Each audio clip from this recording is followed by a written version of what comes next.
My name is Signe Waller Foxworth, and I was born in Brooklyn, New York, at the Brooklyn Jewish Hospital on July 14th, 1938. And what else was that? Well, I think that covers it. Talk a little bit about what it was like growing up. You grew up in a Jewish household. Talk about your parents a little bit and siblings, just to give us a little sense of that. Yeah, I grew up I had a happy childhood. My parents were both very reaffirming to me. I have one brother. My only sibling is a brother who's 3 months, I'm sorry, 3 years younger, who lives in New Jersey. He's a wonderful person. My parents too. My father was a businessman. He had an imprinting business and employed about, I guess, maybe 30 or 40 people at the time in Wow. New York City, in downtown, in the business district in New York City. Grew up in Brooklyn. My parents were both Jewish. Everybody we knew, going back to our ancestors and our relatives, everyone we knew of had been Jewish. And that was before the Reform movement. My parents were in the conservative. They were not Hasidic Jews. They were conservative. That was the nomenclature at the time. Mainly going to the shul, to the synagogue, the high holy days, but also following many of the rituals of Jewish life. Like my mother kept a kosher household, and I heard a lot of Yiddish spoken when I was growing up. I never really learned or tried to speak it myself, but I got to understand it pretty well because it usually was the forbidden topics that were spoken when children were around in Yiddish. So, I got to understand Yiddish, and then I learned German in college, and I think that I was very good in German because I already had some of the basics.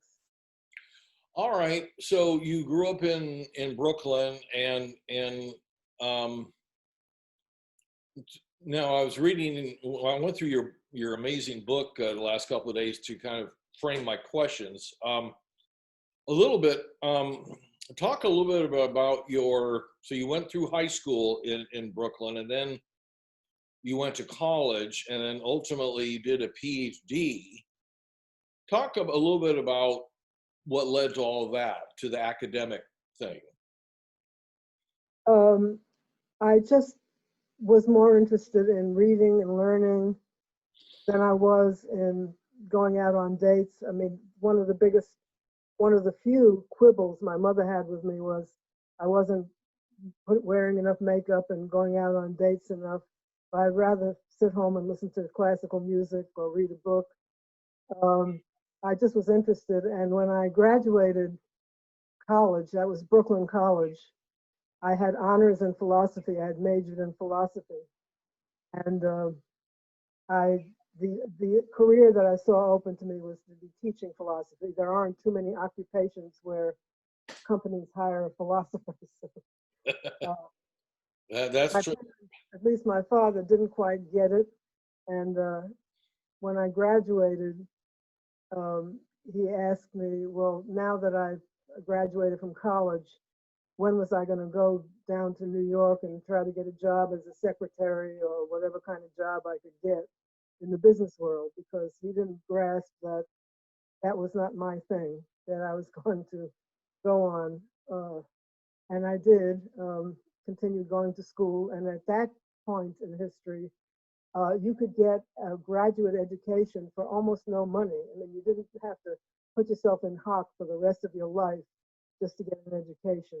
I mean, we could be, certainly we're capable of doing that again, going back to the future, back to, letting people get a higher education without paying an arm and a leg. So I went to Columbia University for my PhD in philosophy. It was philosophy of science. I thought that the most impressive person in the philosophy department at the time was Ernest Nagel, and that was philosophy of science. So I studied with him, and I defended my dissertation. I got that, but that took a few years. In between, I was living in Europe for a couple of years. My daughter was born there in 1965. My husband at the time, Carl Goldstein, I believe he's retired now. He was an art professor at UNCG. We were divorced a long time ago. I'm talking about the postgraduate stuff. Yeah, in '69, I got the degree, defended the dissertation, got the degree, went into teaching. I had a job at the Southeastern Massachusetts Technological Institute, which today that's SMTI is the old designation. Later it changed to Southeastern Massachusetts University, not to be confused with the other SMU out west. So I taught there for 4 years. It was the radicalizing times that I write about in the book, that all of a sudden everything in the society was open to examination, to questioning it, to changing it. And you know, when that's the cultural period, and when you're young, it just seems like everything can be done so quickly. You know, it seems like, well, okay, we got this now. So in about 5 years, you know, we'll have whatever, we'll have socialism, or we'll have whatever. When you're in the struggle for a long time, then you have a different sense of time, about time. Not only that things will take longer, that you're really trying to reverse, you know, aeons of Click the blue Add to Chrome button, then click Add Extension to continue. Yeah, you know, you just have a different sense of it, but also that you're more aware of how the conditions today, how things are going to look tomorrow. You know, you have a better sense of the cause and effect in our social and economic life, you know, so it's much more realistic. But it's not unrealistic to have ideals and to hang on to them and work for them. In fact, that is the most practical, realistic thing you can do. Okay, so let me just see if I have these dates. So you received your PhD in 1969, is that right? In '69. I had started working on it when I graduated in 1960, but then from, I don't know, it was 60, no, I went to Europe twice. Once I had a grant to go to Europe and study. It was the Deutsche Akademische Austauschdienst, German government grant, like a Fulbright, the German equivalent of a Fulbright. But then we came back to New York, and then we stayed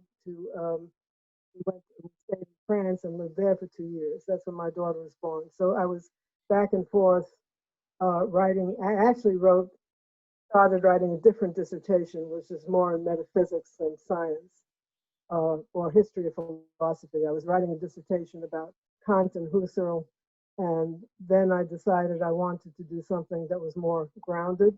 I went to something in philosophy of science. So I did 1.5 dissertations, but I did the one philosophy of science. Well, you're a glutton for punishment. I mean, funny, I'm an academic, but I'm a different type. I don't have a PhD. I have an MFA in film, and but obviously I'm in academia, being at the university, and so I'm working with a lot of academics, including our good friends Boma and other folks. I want to get back to when was it in that period that you began to get your politics? When did you start to become politically active? I mean, if we're looking at let's see, if you had your PhD in '69, of course, the Vietnam War was at its height, 68, 69. And so talk about that a little bit. What started, I assume your parents were liberal leaning or Democrats, of course, but Roosevelt Democrats. I remember people weeping in the street about when Roosevelt died. You know, I can remember people just really being broken up about that. Yeah, I wish we had somebody like him around now. Well, anyway, what about, so when did you start to become political, or however you want to put that, or active? Let's we'll talk about that.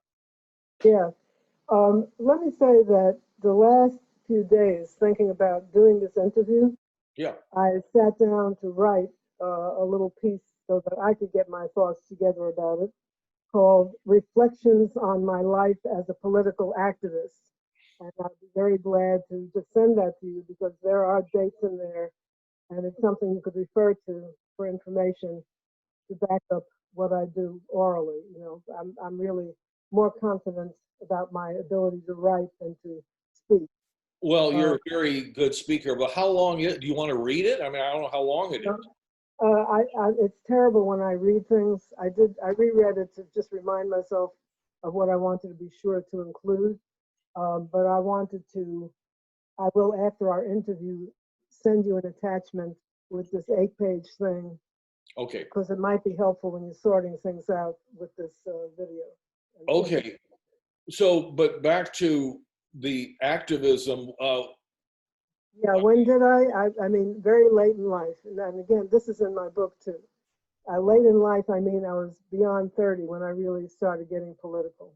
I was not the person who in high school, you know, is out there marching and waving a flag, not even in college, okay? I'm married, have 2 small children, still not political, okay? The thing, and I always remember this because it really was a turning point for me. When I was in Paris in 1965, and my daughter had just been born in August of 65, that was also, the US involvement was really gaining a lot of momentum during that period.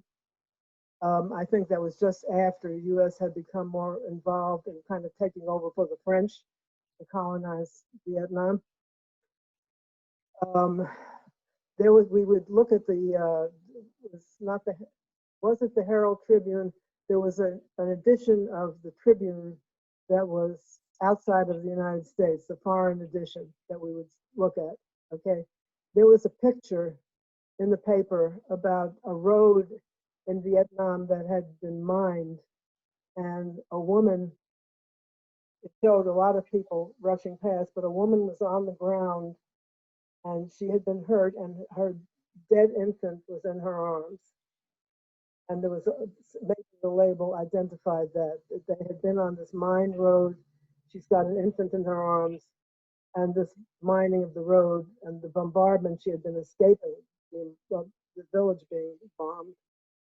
And because I had just had my first child, I felt there, but for the grace of God, go I. I just empathetically felt that it could be me. You know, I could be this woman. How would I feel if I'm trying to escape to safety and my child we're mined on the road and my child is dead lying in my arms? And that set me against the Vietnam War, but I didn't understand any of the politics of it. In fact, at that time, it was pretty unusual for a woman. It was unusual in the first place for a woman to get a doctorate in philosophy. When I would go early to the American Philosophical Association meetings, almost all men, I mean, very few women.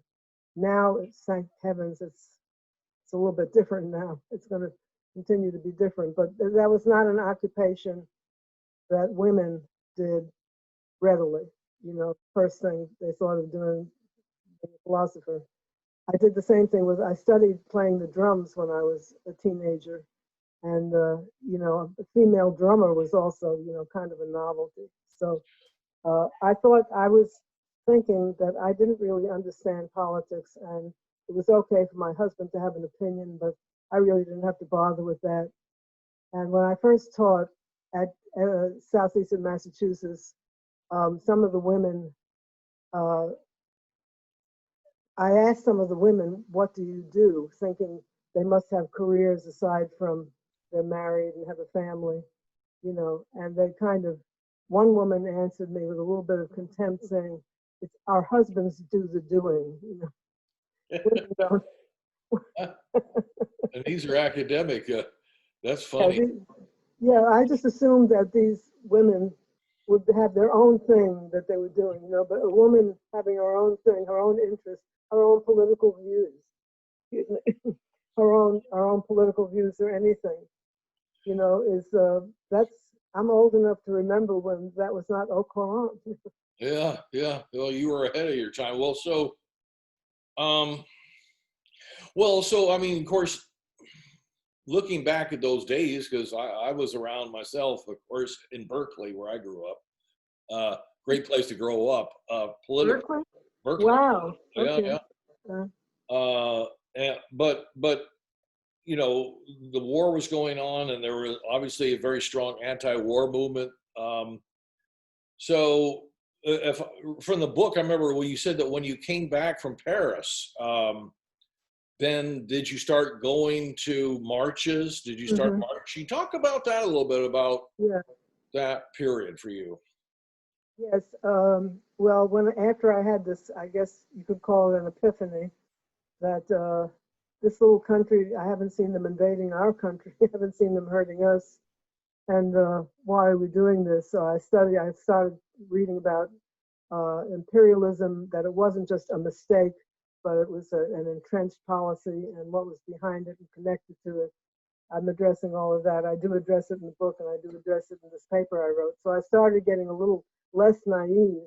And we returned to the United States when my daughter was only about 4 or 5 months old. She was still an infant when we returned.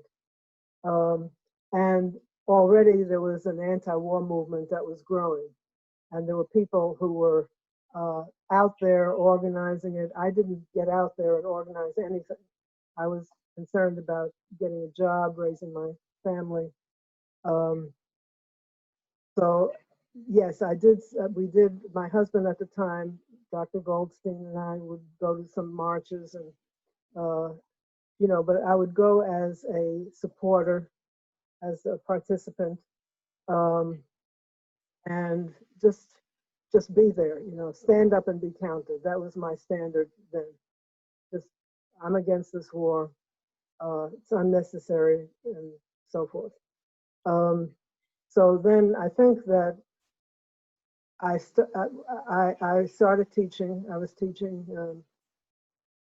I don't know when, you can get the dates in the book, but anyway, I did get, through my study, become more radicalized, but also through doing it, mainly through doing it, through being there, because I was at some events where there were mounted police charging with their horses, you know, charging into a crowd, and it was pretty, you know, pretty ugly.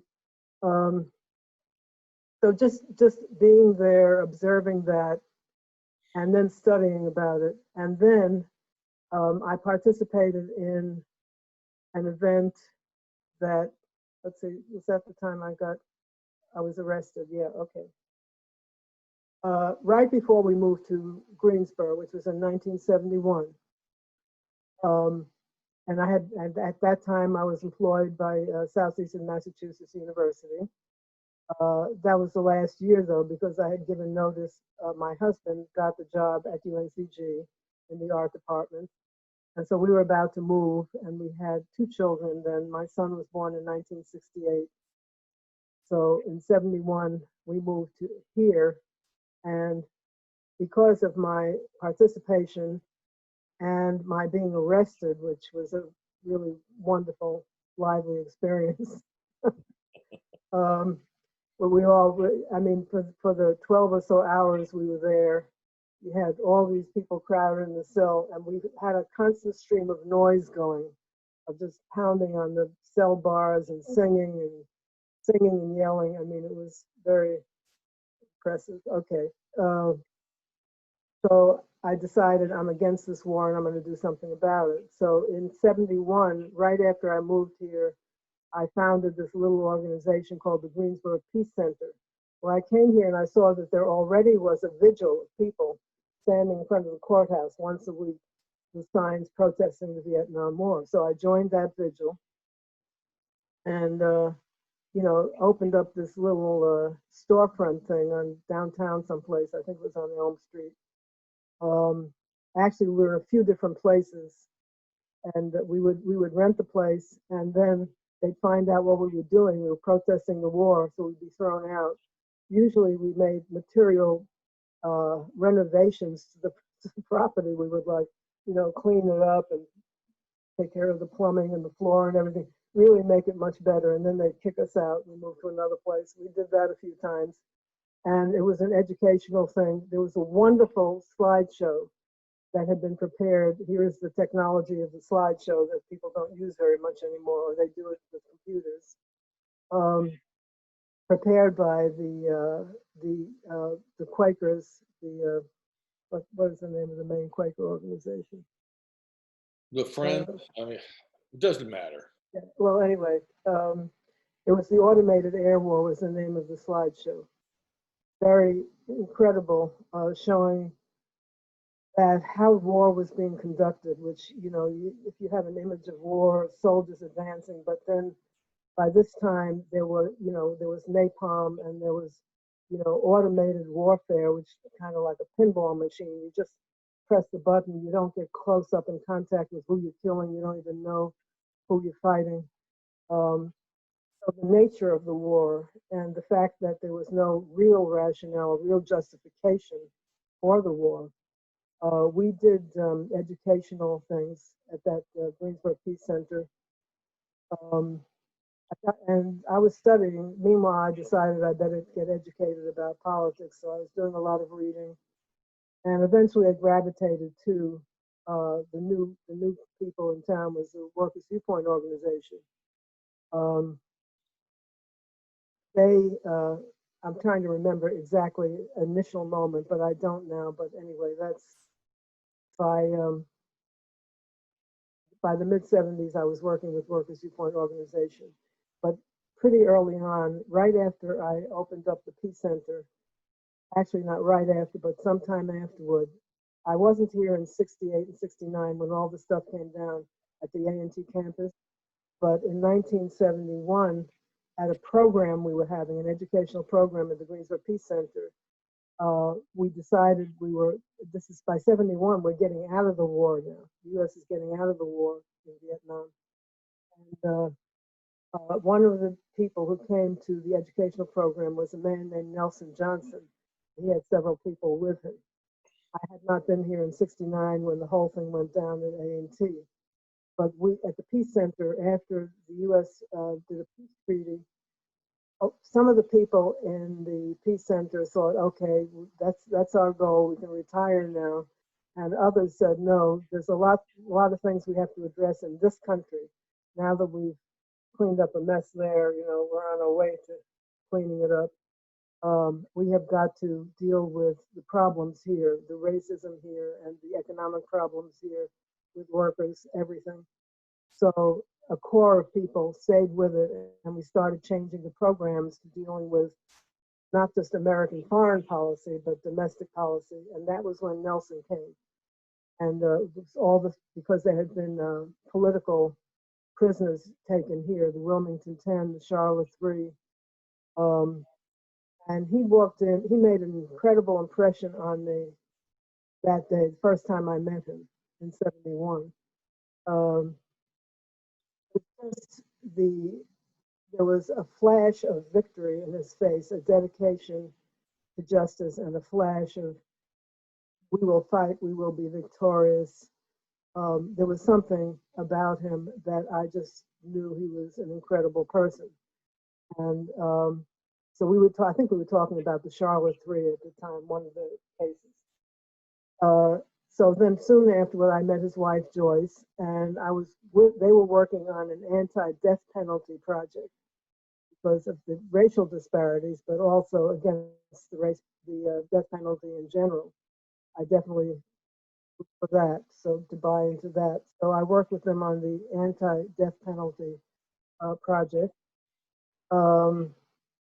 Got to know them, and then when Workers' Viewpoint came, you know, I already was friends with them. They had 2 small children too.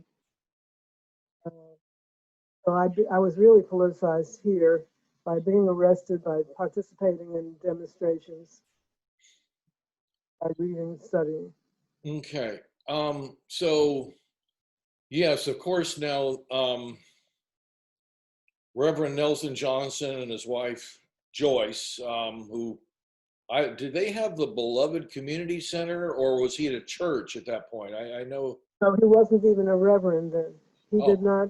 Yeah, he went to Virginia to theological seminary, whatever it is called in Virginia, after the settlement, the civil rights suit settlement.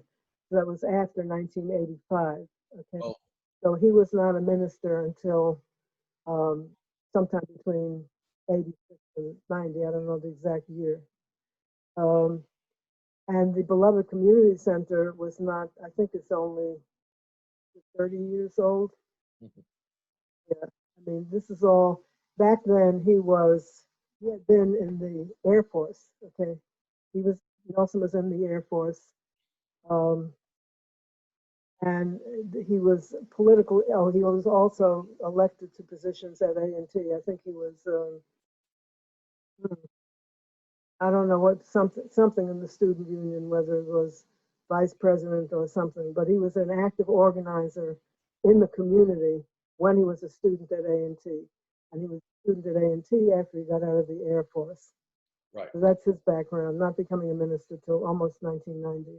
Gotcha. Of course, looking back, I mean, a lot of people don't know how active A&T was back in those days. Well, obviously, going back to the Woolworths in 60, 61, the sit-in. But then Yes. later on, there were all kinds of things that happened there. Yeah, that's actually, that you're right. It's not very much known and even less appreciated. But actually, Greensboro had become, around the time that Workers' Viewpoint was having an influence here, Greensboro had become the center of Black power and the Black liberation movement in the country. There was the Malcolm X Liberation University that had been started in Durham. When they saw what was going on in Greensboro, this is, way before the Greensboro massacre, they changed the location, and Malcolm X Liberation University was in Greensboro. So that history is best gotten from Nelson, from Reverend Johnson. And actually, we are trying to promote the continuity of all of this history, because starting with, I think what you mentioned, the sit-ins in 1960, even that does not have to be taken as a starting point, because if you talk to Lewis Brandon, who's also associated with Beloved Community Center, he will tell you about the acts of resistance in the Black community in the 1950s. So by 1960, though, it's getting widespread. The whole country is, doing what the lady who occupied the front seat in the bus, I mean, that was done. Actually, Nelson himself and his friend did a version of that that didn't go down in the history books, but they did that too. And Nelson was punched by a cop. That was part of his formation of becoming an activist. That when he took a seat, the part of the bus he should not have been sitting in, a police officer came over. I think it was a police officer. Go to him for the fact. I don't want to say the wrong thing here. Punched him, and just like that. So he and his friend got up and moved to the back of the bus. I mean, this is, people are having these experiences, and some of them get recorded as being, the essence of the thing, which is proper. That's how it has to be. But a lot of people are having those experiences. Okay, so so your then husband, got the job in the art department at UNCG in 71. You moved here. I just want to go back briefly to the Peace Center. Now you're saying that at the Peace Center, you found some kindred spirits who became part of the. Talk about that a little bit, about some of the people that became involved and what you all did and how you tried to form a community thing. I think talk about that a little bit. Well, the Greensboro Peace Center, one person I remember was Hall Partrick, Reverend Hall Partrick. He and his wife Charlotte, I think they were regulars standing on that vigil. And another person who was active in the Peace Center was Professor Andy Martin in the art department. I believe he is deceased now. but he was a colleague of my husband in the art department at UNCG. I'm trying to think who the other people. There was a woman named Marilyn. I can't remember her last name. Kay. Kay Troxler. Kay Troxler. Okay, the Troxler family. They had resisted the Vietnam War. These are the people I remember. But there was a regular crew out there, and then I joined and I was doing that too. But the Peace Center, who else was involved in that besides me and Andy Martin? I'm drawing a blank on that now. Well, that's fine. I was just trying to get the feeling of it's one thing when I teach UNCG students and we show films that are political, and I try to describe that, you know, I was been in many marches as a demonstrator over the years in San Francisco State, where I went to college. There was a big thing about, but how enjoyable the camaraderie is in being a part of something, being you know, not just marching, but organizing. And looking back on those days, I'd like to get back into, as you became more political in the 70s, once you were here in Greensboro, then can you talk a little bit about, okay, you met the Johnsons and became involved with them and their other people who were a part of the movement. What were some of the struggles you guys engaged in? And then, you know, if you could kind of segue into talking about how you became a part of this organization. Well, I have it written down here. The what was it, the RWL, or there are two different. Oh, Revolutionary Workers League. Yeah. Can you talk about some of the different political things that you were doing in the early 70s period? When I started getting to know the Johnsons slightly, there was a campaign, Barbara Kamara and her husband Moses, I think it was his name. She was running for, I don't know whether the city council or some position. It was a local campaign, and I became active in that. So that was the first time I had done anything like that, a political campaign, local campaign. I worked, I think Louis Brandon was also a main part of that. So I was starting to, I mean, I hadn't, on the race issue, I didn't really become anything like aware about it till I moved to the South, even though it existed in the North too. And I had experience as a child where I wasn't encouraged to play with the black kids whose the father was a superintendent of the apartment building where I grew up in Brooklyn. So these were the superintendent, and he lived in the basement of the building. And he's the superintendent, so he's the handyman and that kind of thing. And his children and I are playing in the street. And I could feel I'm not supposed to be playing with those kids. You know, later on, when I was of college age or a teenager, was invited to a social event that was going to be mainly black people. And I got a message from my own family, kind of very subtle message about that's not really what you want to do. And then in high school, I had a friend who loved classical music who was black, and I didn't feel comfortable inviting her over, becoming friends with her. I mean, there are these unspoken barriers, you know, and I was aware of them. And then I did a paper on the citizens councils for social studies when I was in elementary school or high school. So I'm aware of that and all of the subtle messages that you get about how you don't socialize or you separate yourself from or you're better than, you know, the racial separations. So when I came here, actually I taught at Bennett College for 2 years after we first moved here. And I got out of that, at the point I got out of that, I was already wanting to be a full-time political activist. I wanted to not just interpret the world or teach people how to interpret the world, but to change the world. So in Bennett, I had a couple of experiences that just kind of visceral. But one thing was going to the faculty meeting before the start of the semester, and there are 2 or 3 white people I can see in this whole big audience. So I'm the minority here. I'm just a white face in a sea of black faces. That was certainly, I hadn't ever had that experience before. So just just that. And then during the Black Power period, I had a student. I was teaching at Bennett. I had a student, very, very bright student, who was actually interested in philosophy, because most students had to take philosophy. And she actually was intelligent and interested. And she and I started becoming friends. And then one day she announced to me, I can't be your friend, because she was going through the Black Power thing.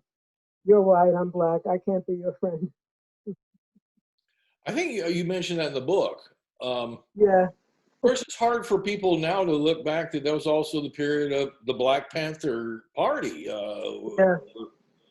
When they were fairly strong over here in Winston, and of course in Yeah. Oakland and across the country, and all the shootings and all that amazing. They're not famous for what they did mostly, which was give breakfast and educate the community, help the community, educate people.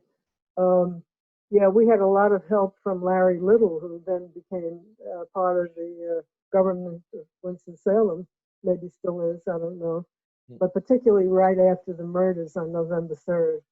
I mean, he was there talking to us about COINTELPRO, bringing in all of his files about what COINTELPRO did to the Black liberation movement then. And he was a real friend and ally. Okay. Sorry to interrupt. Let's back up a little bit. So so you made a decision that you didn't want to talk about activism. You wanted to be an activist full on. Well, one of the many amazing things about your book is how you interlace the personal with the political, and then ultimately that led to problems with your first marriage, in terms of your husband not wanting to be as political. Would you say that was true? Or I mean, if you don't want to talk about it, it's no problem. But I'm just trying to see, because obviously when you're political on the level that you've been political, that's you pay a price on a lot of different levels, in terms of, for example, becoming, the police start to become aware of you and what you're doing, and of course the Ku Klux Klan. But I'm not doing a very good questioning job here, but I just want to get back to how you became more and more political, more involved with this group. So maybe start there, the RWL. Workers. Yeah. Oh, well, the RWL, there's the Revolutionary Workers League. And that was there weren't any whites in that organization. It was black. And I think I filled out an application. I wanted to join, which never came to anything. But Owusu Sadaka was affiliated with that, was kind of one of the stars of that. Also, the Johnsons were part of that, and other people, maybe Sandy, maybe Shakesha, Frankie Powell, that is. There were two national, there were many organizations that were trying to revive communism, but make it something that could be more adapted to American culture, And one was the Workers' Viewpoint organization that became the Communist Workers' Party, same organization, same people. And the other, even bigger, with more members, is the Revolutionary Union, which still exists. Talk to Tim Hopkins. You should interview him. He's a good one too. We were rivals at the time. We were bogged down by that sectarian thing about, not you have the best line, so you don't talk with them. They don't have a good line. That was one of the criticisms I make now of that period, but sectarianism, I think it's a lot better now than it was then. Anyway, we were smallish compared to the Revolutionary Union, which is the RWL, the Revolutionary Workers League. Wait, I'm trying to think now with the one, I think I may have conflated the organization that Owusu was part of that was solely Black activists. It was Revolutionary and League were in the thing, but anyway, that would be in my book, okay. Right. And the other national organization that was, you know, multiracial, like the Workers' Viewpoint, was the Revolutionary Union, which is now the Revolutionary Communist Party. RU then. Okay, so you became a member of Workers' Viewpoint, yeah. But you know what? I didn't become a member right away. I was too bourgeois for them to accept. My father was a businessman. After all, he employed people.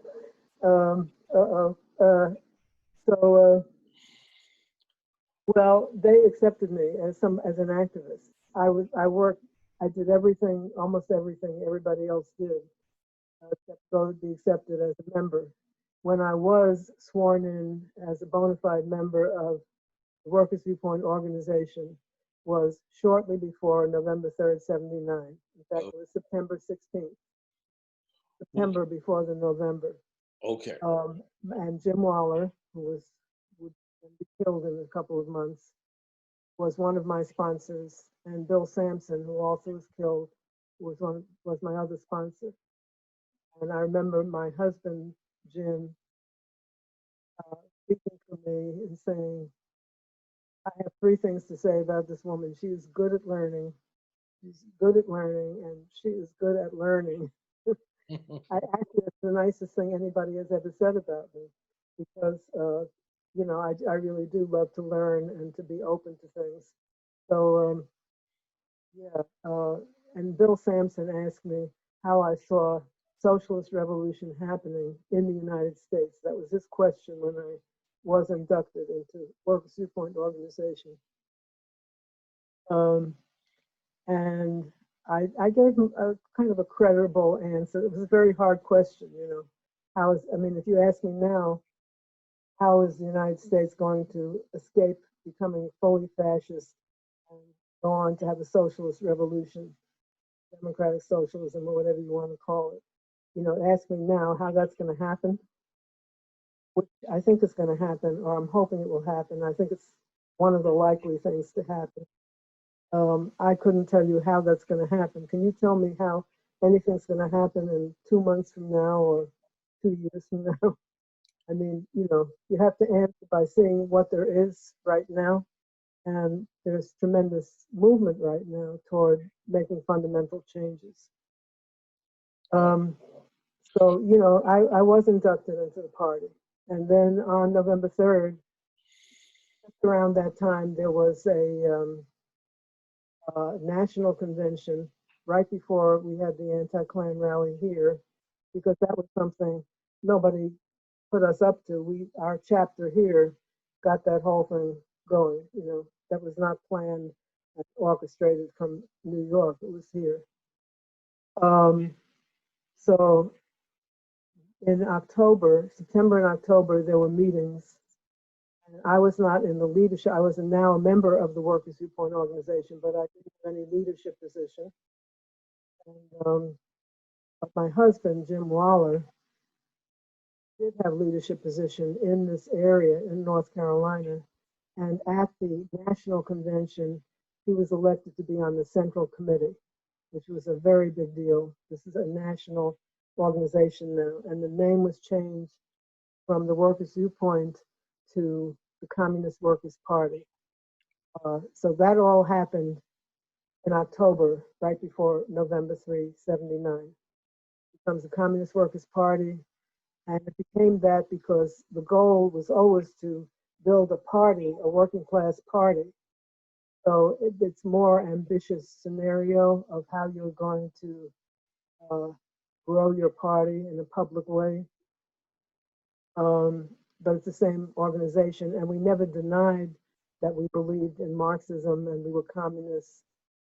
And we never denied that. We never tried to say, oh no, we're not that. And the anti-communism was still so strong, even today, because people don't even think about what they're saying or know what they're saying is true. They have no ideas that they haven't lifted up from somewhere and never tested or asked anything questions about. But we were communists. We were avowed communists, but we were critical of the Soviet Union.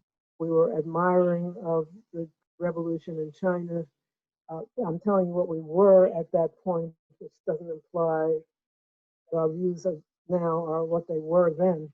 But I mean, worldwide, we were not some kind of crazy group of people. I mean, what was happening worldwide was very akin and related to, you know, what we were going through. I mean, when we the revolution in Nicaragua, for example, that was happening right before November 3rd. You know, we were watching colonial places say we want to be independent nations now, you know. So, I mean, the whole context is so important. It's so important that, particularly in an age when everything is going global, economics, communication, it's so important that you know that people are doing the same kind of project in another country, they feel the same way. And that was what we were part of. So the attempt, because we were fighting the powers that be, you know, every attempt to isolate us, so we were isolated, that we were not connected to any kind of worldwide movement that was going on, and we were just traitors to the country, and we were just, you know, we were godless people, communists don't believe in God, all that crap that was put out, that people who don't care enough or their position in life is such that they shouldn't get involved believe that, you know. So we were very isolated, particularly after November 3rd, when isolating us was part of the scheme for covering up what other people did, crimes that people did. Okay, and also, can you back up a little bit and talk about some of the people like Jim Waller, who became your husband, and Marty Nathan, a bunch of people who were connected with like Duke University, who were doing postdocs there, and became part of the group there, Bermanson. So can you talk a little bit about those days and basically the lead up to the, you know, the activity? You know, we'll get, I think pretty soon we should get to what happened that day, November 3rd, 1979, with the massacre. So as a backdrop, can you talk about how some of these other people started to become part of the group and so forth? Yeah, well, the Workers' Viewpoint organization was envisioning a workers' revolution. The move to socialism would be that there still would be classes in society contending, and workers, instead of workers being oppressed and exploited and not making the major decisions for the society, workers would be in the position of deciding, of having authority, of deciding what their fate would be, you know. So that move towards socialist revolution is a working class revolution, basically. And so we put ourselves into the working class, whether or not we had originated there. I think the majority of the people who did affiliate with the Workers' Viewpoint organization were from working class backgrounds, and mine was mixed. You know, some family members, yes, but my father, business owner, although a small business, we never were rich.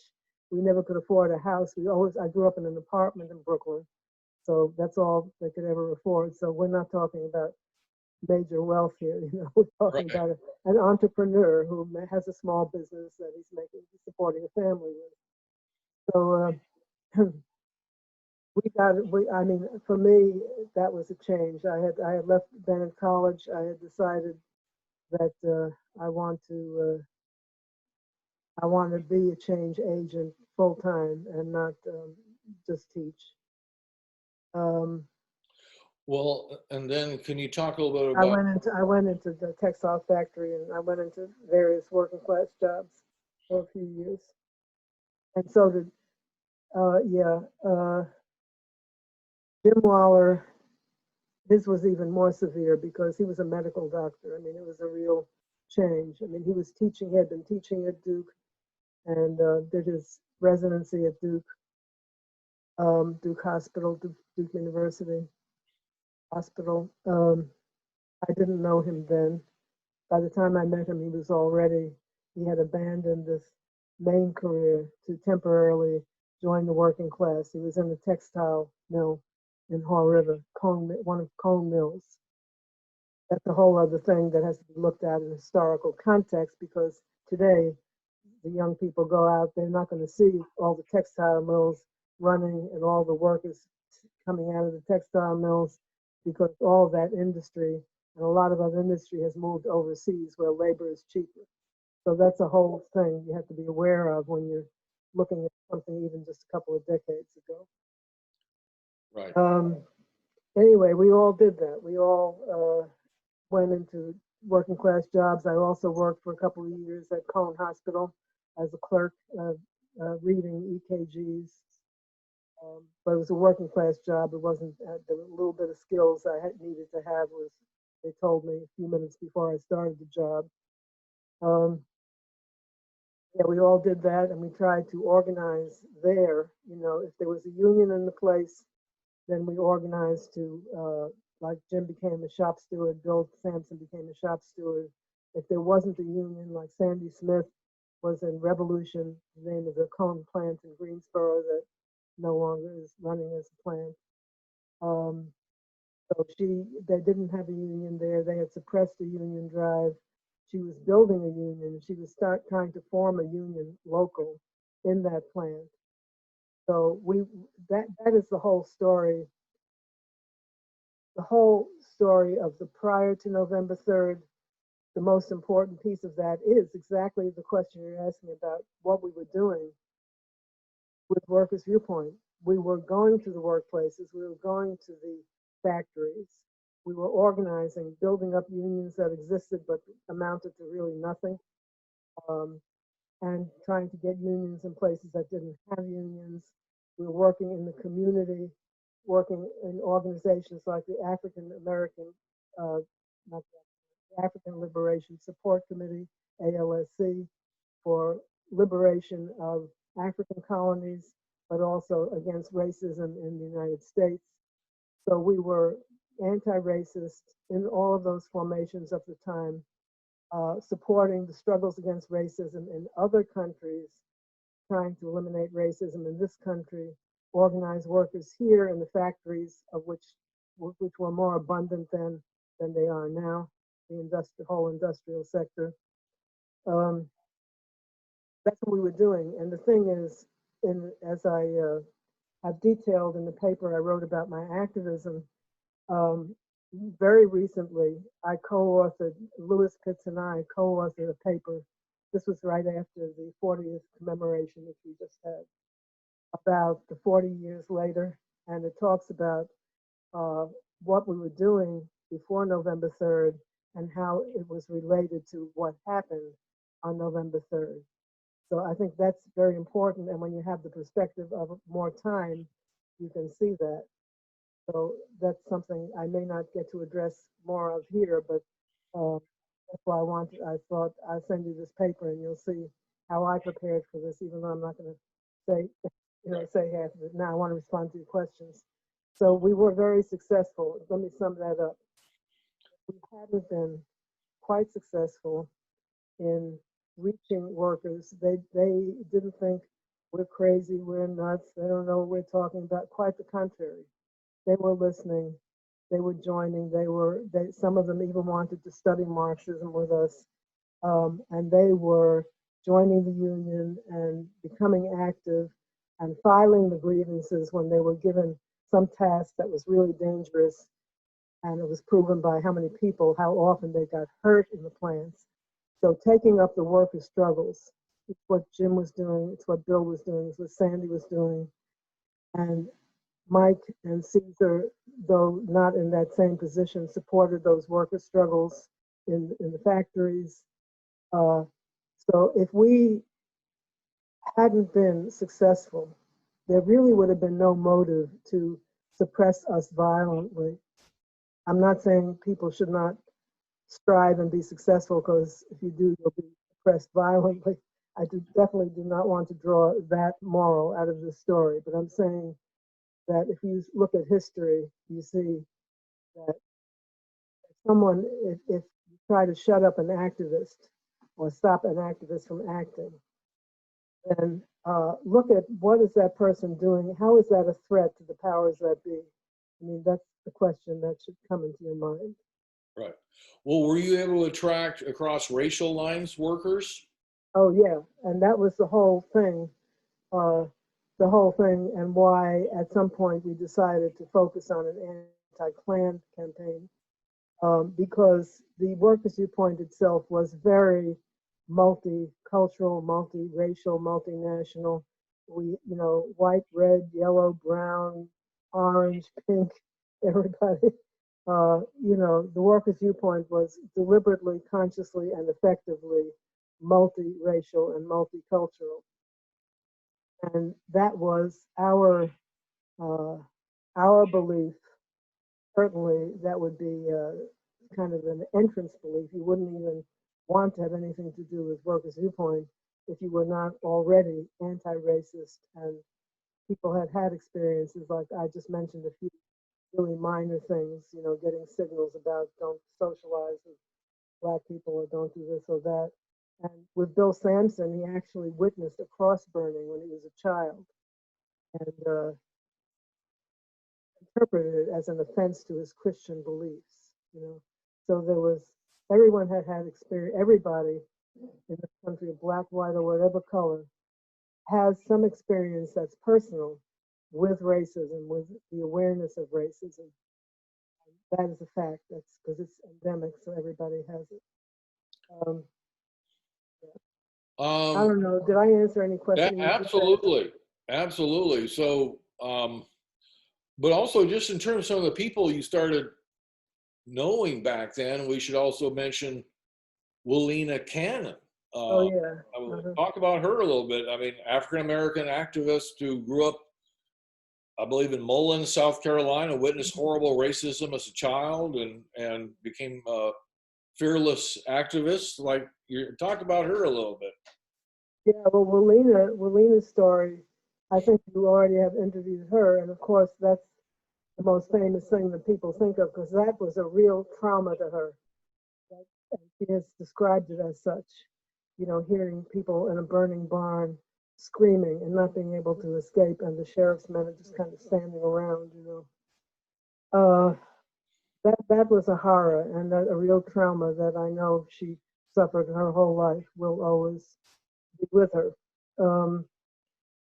Yeah, I mean, she also, I think her family was mixed. There's some white members of the family.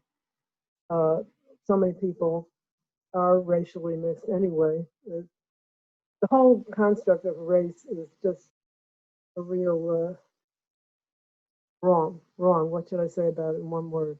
Wrong, because it's wrong. I won't get into that now, but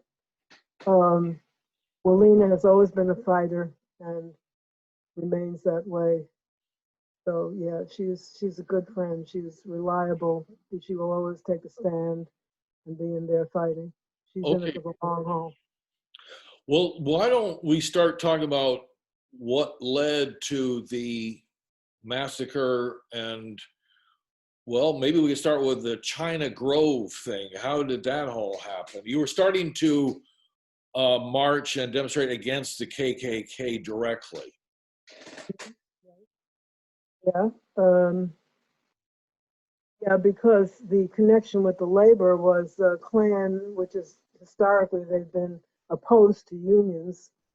Because unions historically usually don't condone racism. They have all members. So the Klan was showing itself again more publicly in the South. I did not go down to Decatur, but that was Decatur, Georgia, was one of the places. I think it's Georgia, right? Decatur, yeah. There were a couple of places where workers' viewpoint people went down to join local demonstrations against the Klan that had become visible. And they were also interfering with organizing, labor organizing in the plants here. And their whole message was to sow distrust and enmity between the races so that, spreading rumors like the black people are taking away jobs of the white people, and just get people more divided and think that whatever their problem is, it's the other race that's causing their problem. So we were, and just being anti-racist and anti-terrorism, we were natural opponents of the Klan. So we heard through this small newspaper article, actually, and something that I noticed and pointed out to people, that the Klan were going to show Birth of a Nation in China Grove, which is near Kannapolis, which was a big textile town at the time. And we decided, and then we found out that locally people were planning to do something. So we went down there and talked with them, and we merged with their local thing to support it. So we confronted the Klan and the Nazis. They were part of the bargain too, because actually another thing that appeared in the newspaper as a tiny little article in September of 1979. Klan groups and Nazi groups and rights of white people groups and all the racist groups in North Carolina had a convention that they called the United Racist Front, I believe it's called. They actually made a good term of racism. I mean, they made racism sound like it's something, like kind of like the government does with Citizens United, where Citizens United has nothing to do with the unity of citizens, it has to do with corporations. And the United Racist Front, I think it was called, was a proud thing that you're part of the racist front.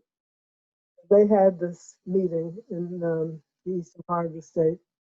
Again, details in my book. And the only ones invited were the racist organizations. There was a federal agent there, at least one, more than one, I'm sure, named Bernard Butkovich.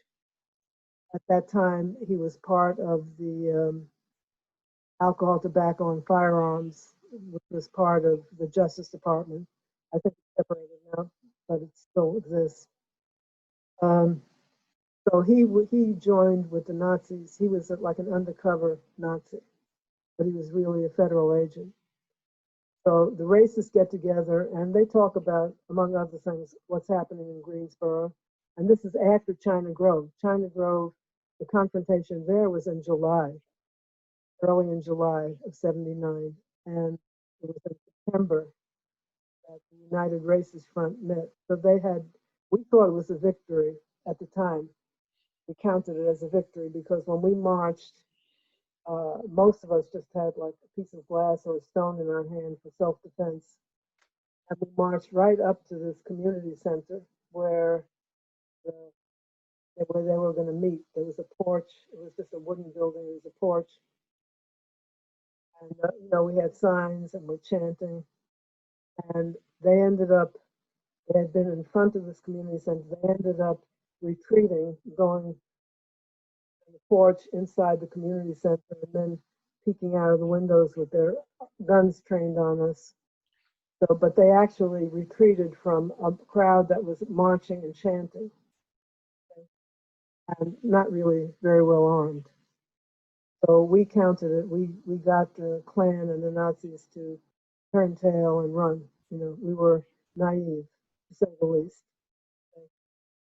But because for months afterward, we showed how strong we were, you know. Anyway, so there was that confrontation, and it was pretty brave of people, I think. And a lot of people, almost everybody relating in this area who was supporting, related to the workers' viewpoint, was there, plus community people we were working with from Greensboro, plus some of the community people from China Grove.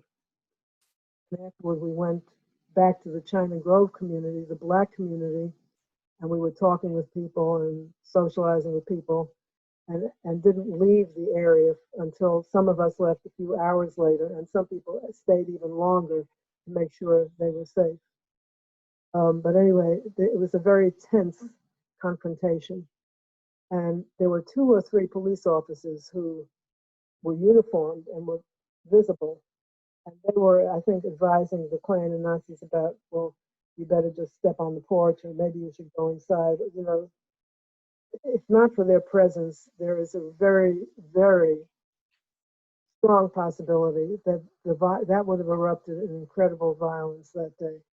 It was so palpable, the tension and the confrontational spirit of vanquishing, you know, it was there. And we didn't do anything that wasn't a kind of self-defense or making a statement. But if we had to defend ourselves that day, it would have been just barbarous, you know. But we made the statement. One statement was the Confederate flag, burning the Confederate flag in front of the Klan as they're in the building looking out. So I remember someone said burn the American flag, and other people said no, don't do that, burn the Confederate flag, which we did. Then when we went to the Black community afterward, there was another Confederate flag was burned. You know? So the symbolic, it's like the people tearing down the statues today, okay? Right? It's symbolism. You're not attacking a person, but you're making a statement using a symbol. And that's the same kind of symbolism, okay? Well, so you had Right. very tense. So, right, very tense, very tense. The thing is that the Greensboro police knew this happened. Everybody knew this happened. It was in the newspapers afterward. And when the Greensboro police had to plan around our asking for a parade permit for a rally on November 3rd, they were fully aware. They had discussed it about the incident in China Grove that could have been a real disaster and slaughter.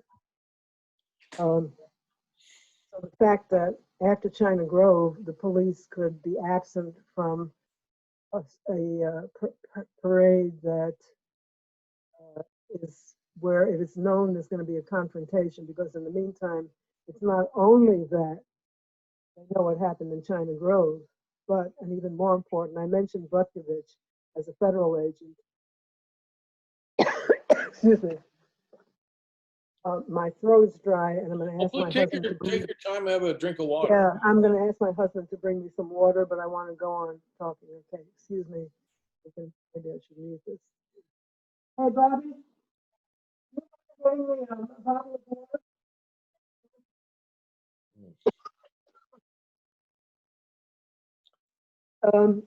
Yeah, so the more salient point here, okay, is that Edward Dawson, who was a lead Klansman, can you hear me? Yeah. Edward Dawson, longtime Klansman, leader of this preparation to bust up the November 3rd parade, was also a police informant paid by the Greensboro Police Department to bring them information about the organization of their groups and what was going on with relation to November 3rd. So the police were aware, Chief of Police was aware. There were briefings beforehand, one right before the Klan and Nazis actually drove in that very morning, a couple of hours that very morning.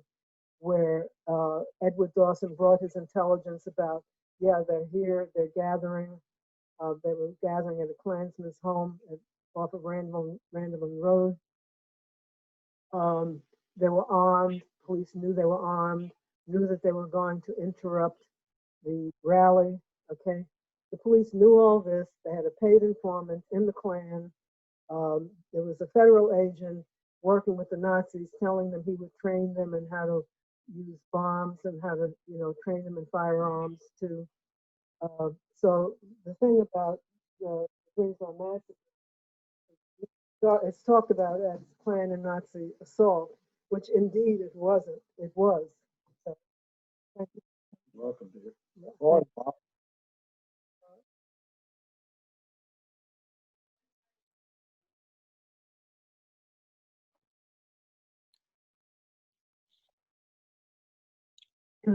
sorry. That's all right. It was an assault on a parade that finally had gotten a permit, because they denied the permit at first, so they just didn't act on it. Didn't they share the permit with Yeah, right. the Yeah, I said the police informant, Klansman Dawson, his handler was Cooper. Rooster was the nickname. Rooster Cooper, a Greensboro Police Department detective, was Dawson's handler and told Dawson to go pick up a copy of the permit, because the place was different from, we had put up posters about where people should form to go join the parade. But on the poster, we gave the address of the then Windsor Community Center, which was very well located, that people coming from out of town could find it on the main street. So we were going to march through there just minutes after we would go from the other place. So that was where we wanted most people to gather, because it was a place easy to find, not in Morningside Homes, which was very difficult to get find if you didn't know the city very well. So Rooster Cooper, the handler for this Klansman, paid informant, directed Dawson to go pick up a copy of the parade permit, which had the actual origin of the march, which was going to be in Morningside Homes, which was another place familiar to us, or to many of our organizers who had worked there, because it was a working class Black neighborhood, and there were people working in the mills who lived there, and people in the Black community who had for years been organizing with people in that community. So it was part of the Black empowerment picture in Greensboro at the time, that there were people, working class and organizing people in that community. So we felt very comfortable starting out there with the leadership and other people starting out there, and then marching to Windsor, and then making maybe a couple of other stops before we would get to the labor conference, which was to be the high point of the day in the afternoon. So while it's talked about as the Klan and Nazi assault, which it is, you have the collusion, okay, and I'm using that as a word, cutting edge precision here, not an analogy or metaphor, collusion of some police officers and the police department with the Klan and Nazis, and collusion with federal authorities. So it's so many people in the power structure knew that something was going to happen November 3rd. We were kind of the only ones who didn't know it. But the city government, people in city government knew it. The mayor knew it. The police department knew it. And all these people who knew it did not do anything to prevent it. Did not even warn us. That there might be a problem. And we thought that the police would be there, because the police they had always been there when we have a rally, when we do something. You said you participated in many demonstrations, right? Did you ever participate in one where there were no visible police present? Did police just leave you alone to just do whatever they wanted you to do and not make sure you were walking on the right side of the street or standing in the right place? there is always a police present, and we had gone to so many demonstrations. But then on November 3rd at Morningside Homes, there was no visible police presence. There was, however, very, very nearby a police presence, plainclothes, unmarked car. Because the same Rooster Cooper, who was the handler of Klansman Dawson, he and a photographer followed the Klan caravan as it drove toward our starting point, which Dawson knew about because he had the parade permit. So all of that, that is not mainly what the newspapers talked about. The newspapers talked about Klan versus communists. And you could depend on the fact that most people, or uncritical people anyway, would think that and say, well, I don't want anything to do with either of those groups. Curse on both your houses or something like that. But it was, in other countries, what we refer to an action like that as paramilitary forces. What was going on at the time in Central America was you have these organized groups that are getting the permission from the authorized government to do what they do, so that the government can have some kind of separation, does not have to be culpable for that or seen as culpable for it. Right. Like Death Squad in Death Squad. El Salvador and all that. You're putting the right words in my mouth here. Or even last night in Kenosha, Wisconsin, with these vigilantes working with apparently the police department to kill demonstrators. It's unbelievable. Well, I mean, so and as I understand, the permit that Dawson had seen filled out by your side. Nelson Johnson filled it out. Nelson Johnson, and so later on, there's claims that it was self-defense on the part of the Klan, or that some of the anti-Klan people were armed. Talk about that a little bit, because that was because you guys had agreed there'd be no guns there, right? You weren't armed. In order to get the permit, this was a totally unprecedented thing. Nelson had to say that we would not be armed, okay? And we did not plan to be armed in any kind of special way. I mean, we had labor organizers who had sometimes carried a pistol that was registered. It's not illegal to own an arm. And organizers like my husband, who had heard remarks from white workers about, you better watch your back, hanging out with those black workers, So we had a couple of people there was one, Tom Clark, who had been playing the guitar. He always had a rifle in the back window of his pickup truck. I mean, we did the things that people could legally do in North Carolina at the time. I don't know what the law says today, but I had a pistol that I had loaned to a worker in the plant that Jim worked at because he was having a problem. Then we had gotten it back. Then the last minute, we knew Tom Clark had a rifle in the back of his car. It turns out Bill Sampson had a Derringer that wasn't even working hardly. And we had one of our members who was actually one of her ancestors are the Daughters of the American Revolution, and she was a Quaker, and somebody gave her a gun to be this is the Waller's gun. She had my gun, and to fire back with, if you need it. So there were a couple of people, as a last minute thing, you give a pistol to a Quaker who never fired a gun in her life, and she's part of the security for this march, because we didn't expect anything to happen. And so there were 2 or 3 guns there that people had on their person. I'm not even sure if Nelson was aware that Bill Sampson had this Derringer. I mean, there were a couple of people, who had guns, and we fired them. Okay, and we were so unprepared and such lousy shots that we didn't do any harm at all. The guns that were actually fired didn't hurt anybody. The people that fired back didn't hit anybody. I mean, we were trying to defend ourselves, and since when? That's the thing.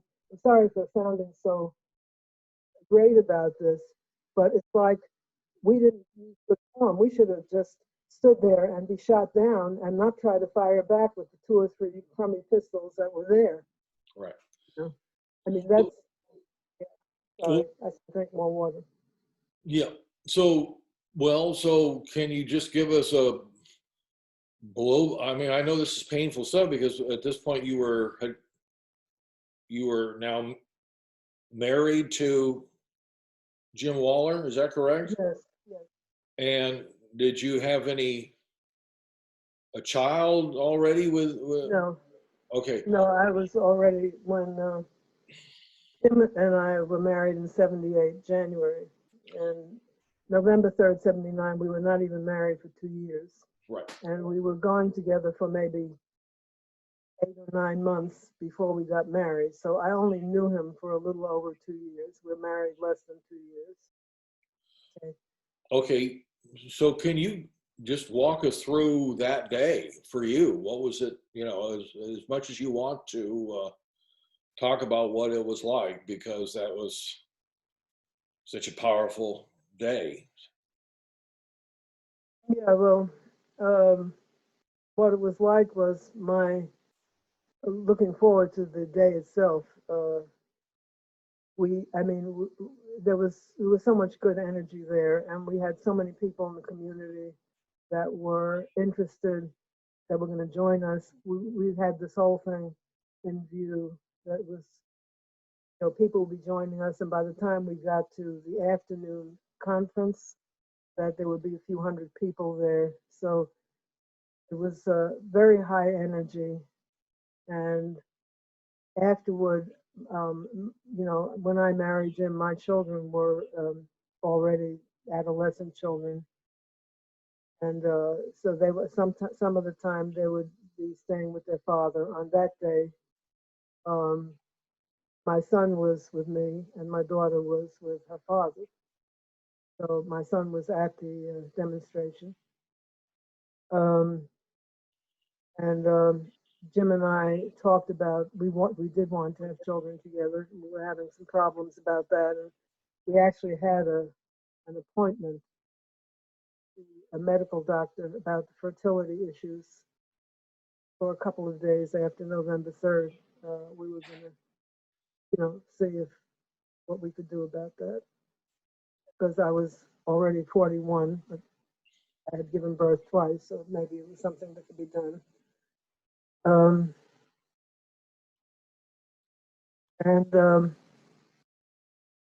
We also, that evening, Jim and I were just going to take the time out, go to a restaurant, just be together, which we hadn't.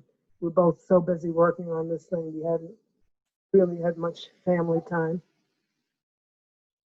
So I was looking forward to it, and then it was pretty chilly in the morning. And first of all, I didn't sleep very well the night before. And, actually kept crying instead of sleeping.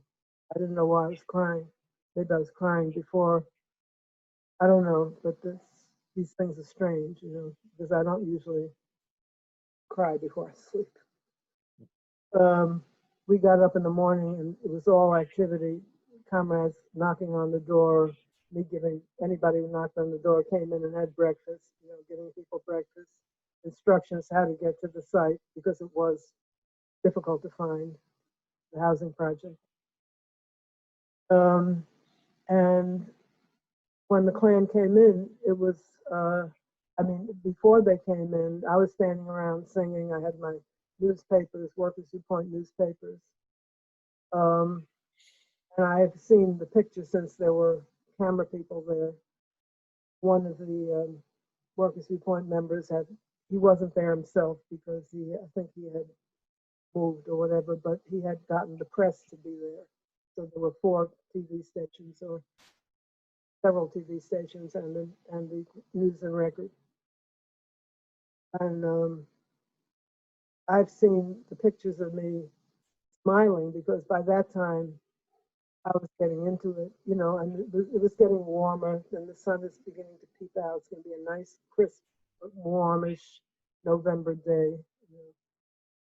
And the whole thing, I mean, the police were not there, even though a couple of minutes before the Klan caravan drove in, we learned this later, of course, someone called the police about a domestic disturbance. And from the police command station, the chief of police ordered all the police in the area to get out of the area right before November 3rd, before the Klan caravan drove in. Because some police might have gone to this domestic disturbance in that area, a couple of blocks away or something. So the collusion of the police is manyfold, you know, in many ways. But I mean, it took me, I didn't know immediately, I didn't know what exactly was happening. I thought, I mean, seeing them drive in, and maybe what I'm imagining is they're going to keep on driving through and heckling. But then, as soon as there was a shot which came from the Klan, from the front of the caravan, people started dispersing. And that was when the vehicles in the rear of the caravan opened up their trunk and got out weapons. There was one car mainly that had most of the weapons and the shooters in it.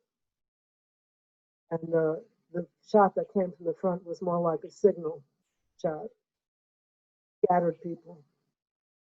And I ran, since my son was there, he was 11 years old. I ran after him.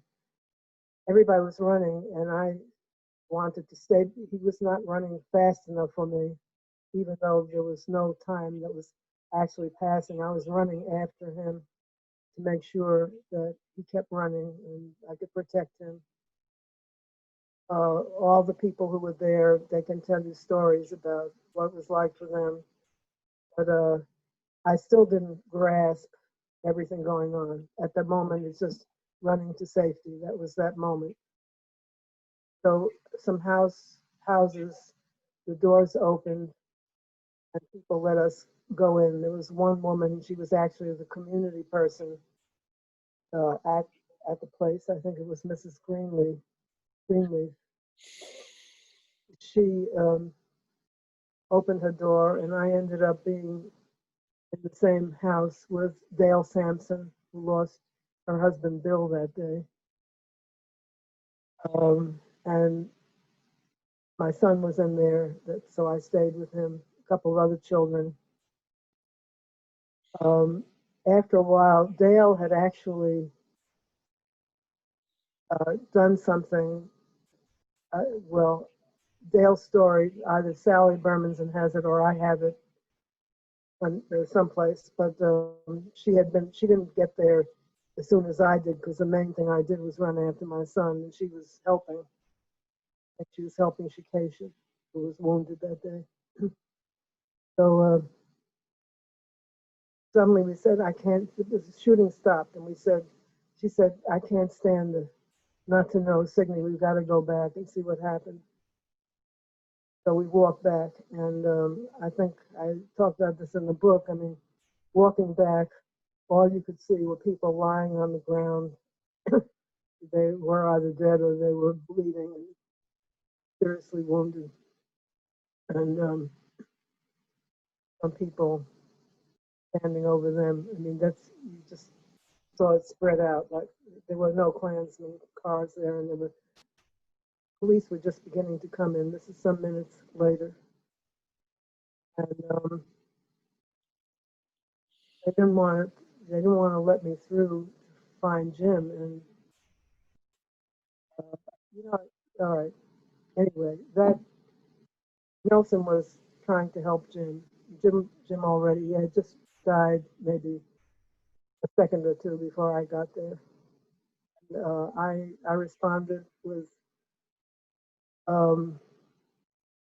horror, grief, and anger. And the anger at that moment, the anger erupted into, well, then I knew even though I had not taken any, really apprised the situation until that point. At that point, I knew the whole situation. I mean, that's the instant when, I'm no longer running. This has happened. I know what this means. And that's when I said, I blamed the cops for it. I said, in spite of you goddamn cops, we're going to make socialist revolution. I said, you protect the Klan. Everything I said was true, and I didn't even think about it. And I was ranting, and I was wandering from Jim's body with my fist, ranting about the cops did this, they protect the Klan, they protect the capitalists, and in spite of you cops, we're going to make, goddamn, I used the cuss word, make socialist revolution. So and then Nelson was being arrested then for basically making a speech. And that was, I mean, that day was a horror, but, that day, some of us knew, instantly what's going on. And that's not that kind of knowledge when you are there and because of everything that has led up to that. No one could ever tell you you don't know. No one can ever question it. That's the kind of knowledge that maybe you could knock that out of somebody's brain if you gave them enough drugs or something. But you can't. That kind of truth is imprinted at the deepest level, and we knew it. Those of us who had been there and had done what we had done in the organizing work knew that, and had had the run-ins with the police. No one more so than Nelson knew that what happened could not have happened without cooperation coming from the police. In many ways, by not being there, by getting the information from the informant. We didn't know all that then, but the one thing we knew was uniformed police were not there when they should be there because they're supposed to protect the parade and the neighborhood, and they weren't there. And their excuse afterward was that because Nelson had told them to stay away, which is a ridiculous excuse. He had told them in that way to stay away. And even if he did, you're going to rob a bank, so you tell the cops, I'm going to rob a bank, but stay away. Are the cops going to listen to you? So, yeah. So the low profile was they weren't there. That's what low profile meant. But you could interpret the low profile in many other ways. But they weren't there in a visible form. They were there a block away in a plainclothes form. And all they did, being there and knowing what's going to happen, was take pictures of the Klan getting out of their car and getting their weapons. So if that story, realistically, how it happened, had been told from day one, everything would have been different. And they did not, when the first trial came about, they did not call Ed Dawson to the stand. We thought that they should. They dropped conspiracy charges. They did not involve the police in it at all. This was Klan and Nazis. No conspiracy. No calling Ed Dawson, the Klansman, who would have testified if they called him. And he gave many other signals that he would have run his mouth. He had tried to run his mouth and stop the march even, and they didn't listen to that. So he knew there was going to be violence there. Well, and of course the media, I've had a student that did a documentary, Andy Kuhn, about what happened, and the shocking, everybody was there but the cops. In terms of the footage that, that Laura did in her wonderful documentary about that day, that massacre, that's one of the most chilling parts is to just do this in broad daylight and then talk about what happened with the first trial, all white jury and all that. Yeah, well, there was the state trial. Then there's a federal trial. The state trial was for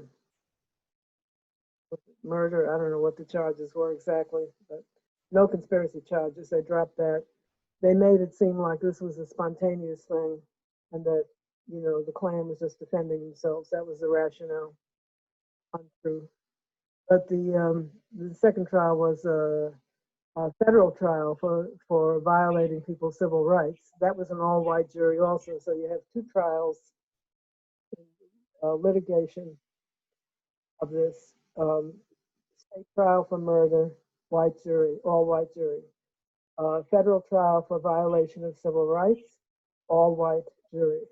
Okay. It was not until we filed a civil suit, which was the only litigation really open to us to do, to have any kind of control over this. And in the civil suit, we got to pick who our lawyer was, whereas in the other suits, people who were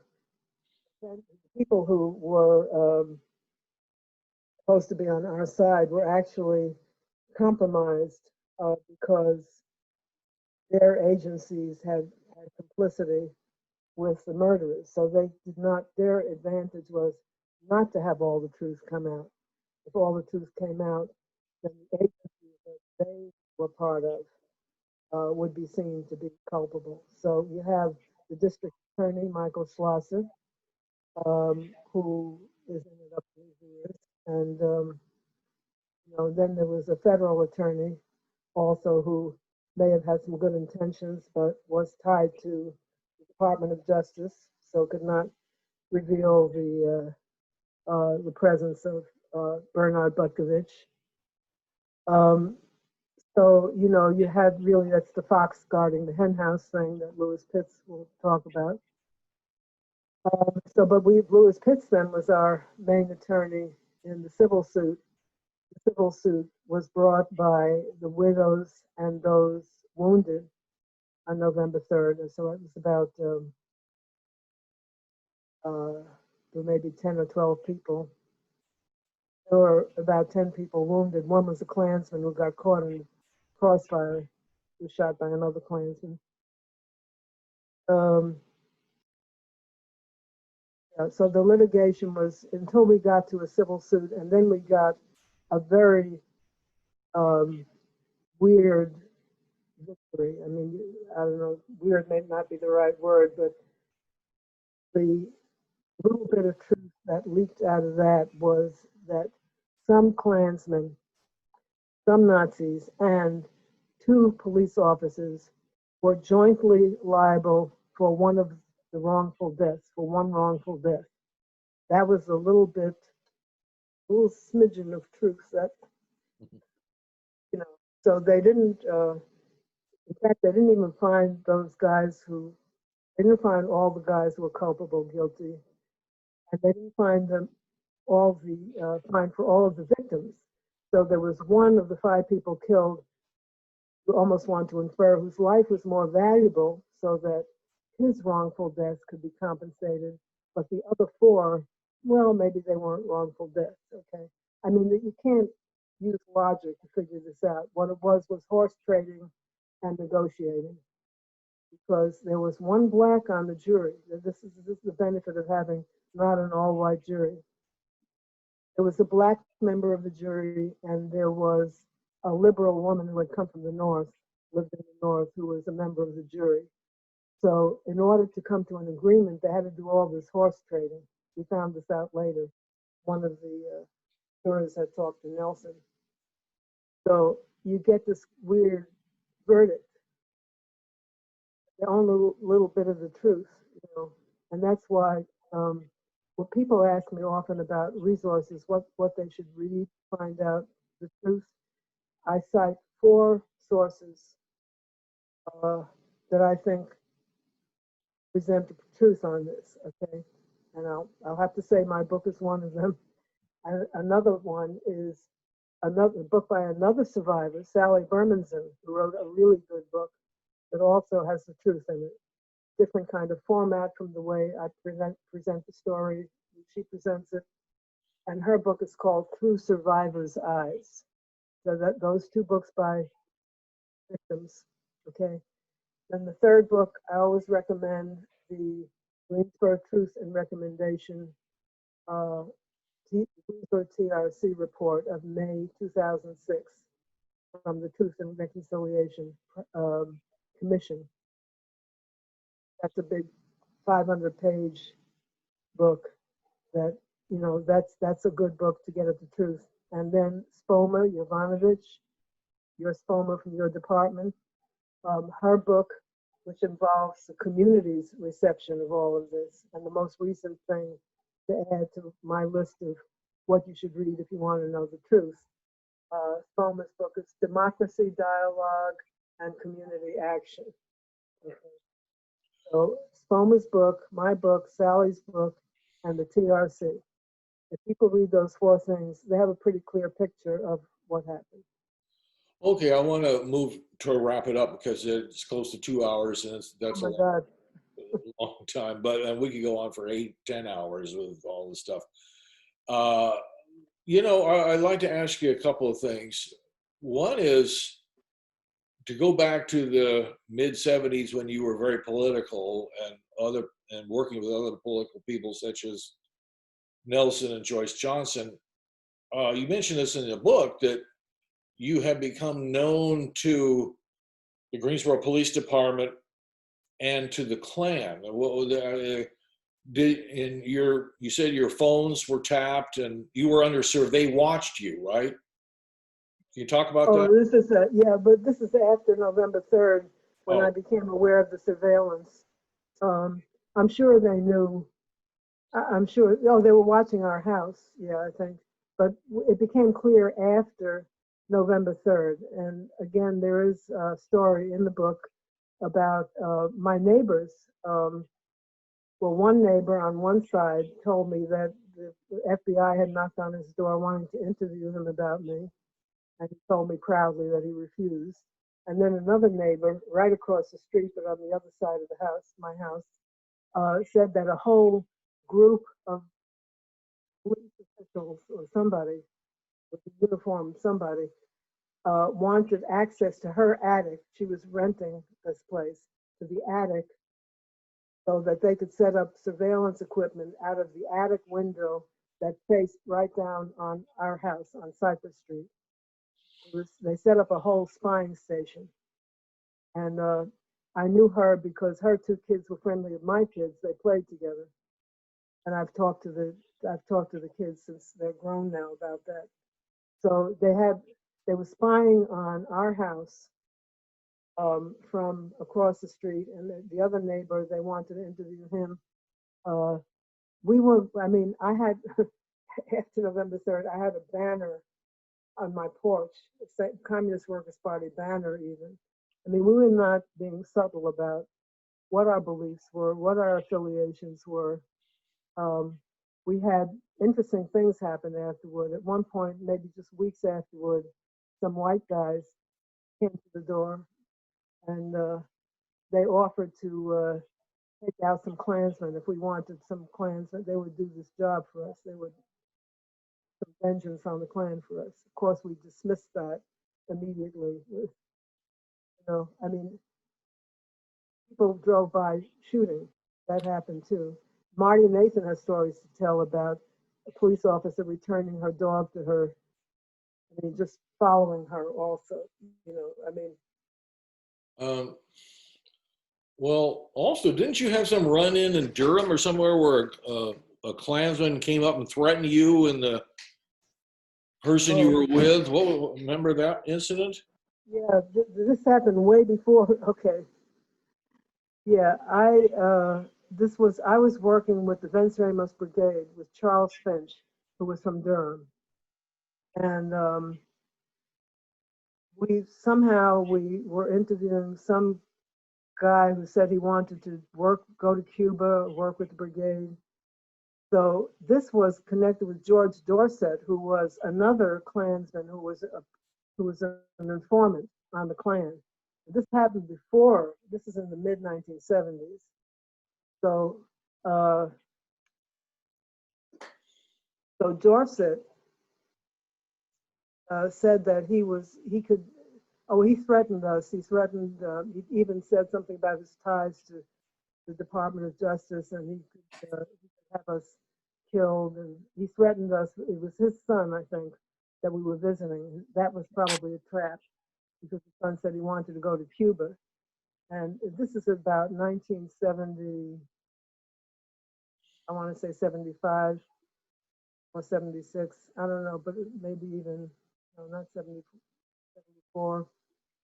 Yeah, Well, but that was before. I mean, we were surveilled every time we had a public event. I mean, we couldn't, our freedom of speech was really infringed on, and our freedom of assembly, because we had in December of, I think, 79, anti-fascist, anti-government repression conference, which they pulled the place where we were going to have the conference out, and, you know, people were arriving on the plane and they were going to go to this.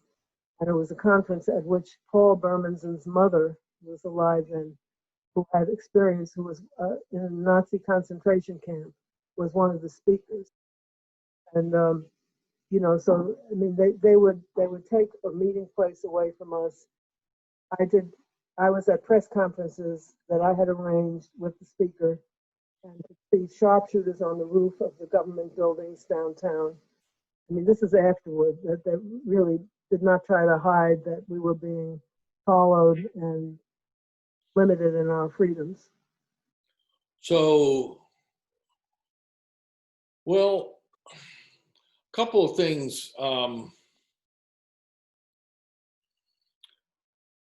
I mean, it takes a lot of guts to do all the work you did. And so where does that, you had to fight the fear. I mean, the physical, I mean, going on to China Grove and directly confronting the Klan who were, that takes a lot of guts. So where do your guts come from? I think, you know, that, I mean, very few people are willing to do what you've done, or other folks like, you know, I know that Lewis and that other attorney, Flint Taylor, who we interviewed a year ago, were threatened during that trial. And, you know, and so how do you, I think this is important for people today as all these things that are going on, Black Lives Matter and all the things going on right now. So where did you find that courage? You saw that in the film I did about the union fight. Oh, yeah. That woman, Wanda Blue, at the end, she says, I had to get the fear out of me. And once I got the fear out, I was good to go. And that's probably the best statement in the whole movie, as far as, you know, people love it. What about you? Where'd you get your courage from? Because that's the conviction. I mean, a lot of people don't like the Klan, but that doesn't mean they're willing to stand up and be counted. You know. Yes, that's true that people don't like the Klan. Yeah. Well, I can acknowledge that on some things I display some courage, but there are many things in life at which I do not display any particular courage. I have been in a marriage for too long, not the one I'm in now, but I was in one of my marriages, which, for the record, I'm now married. I can still count on one hand the number of husbands. Five, this is number 5, and he's the last. Bob Foxworth is the last. But one of the husbands, I should not have stayed married because it was psychologically abusive relationship to me. And if I had had the courage, I would have gotten out of that relationship and marriage much sooner than I did. So I didn't have courage there. And I always have more courage when people I love have courage, and we're doing something together, and they believe I can do it with them, and I know they can do it. So that's one reason I hang around with the wonderful people I do, because their courage inspires me and convinces me that we can do this thing together. So that helps. You know, you can't stop having pain when you have pain. But when I went the whole thing about the aftermath of going through years of grief, not always having the time to pay a whole lot of attention to it, um, you know, if I didn't have these compassionate comrades surrounding me, supporting me, I would not have had any courage to get through that. The courage comes from being part of people who you love, you understand, you can see they are right-thinking people. I don't mean right thinking in a political sense now, but correct thinking, you know, that their minds are in the right place. So yeah, with the things I've shown some courage in, doesn't mean I haven't been scared. I mean, in the book, and some of it is funny when you look back on it. I mean, I like telling these funny stories, and the one that my mother uh, wanted me to behave when I was back in New York with the party. She said, "I don't want to see your picture in the front page of the New York Post or Daily News." And sure enough, I got my picture on the front page of one of these papers, and identified as the garden bomb thrower because I had set off a firecracker at the Democratic National Convention. You know, and when I mean, setting off that firecracker it was not a dangerous act, but it was intended to be disruptive. You know, the few times I've been arrested, I've disrupted things, and this was one time. And you know, I mean, I was shaking like a fiend, you know, up there because I was smoking. Actually, at that time, you could smoke inside buildings. I didn't smoke, but I figured I had to get up on a chair and get a firecracker and have it lit. And so I had to have a cigarette so I could light the fire. The firecracker. I mean, I was shaking, you know, but I did it. And then they dragged me out of there, and I was screaming my head off about what had happened in Greensboro. You know, I was ranting and screaming the whole way out of there. I didn't have to have courage to think about that. You know, I was just being my nasty self. You know? So courage is not always courage. It's being nasty. It's saying what you think, and it's being afraid. You know. Well, now another thing I want to kind of touch on has more to do with the mixture that's always been there of anti-Semitism, because the Klan were saying anti-Semitic things when they drove in there, and you know, of course, your Jim was Jewish, and Marty.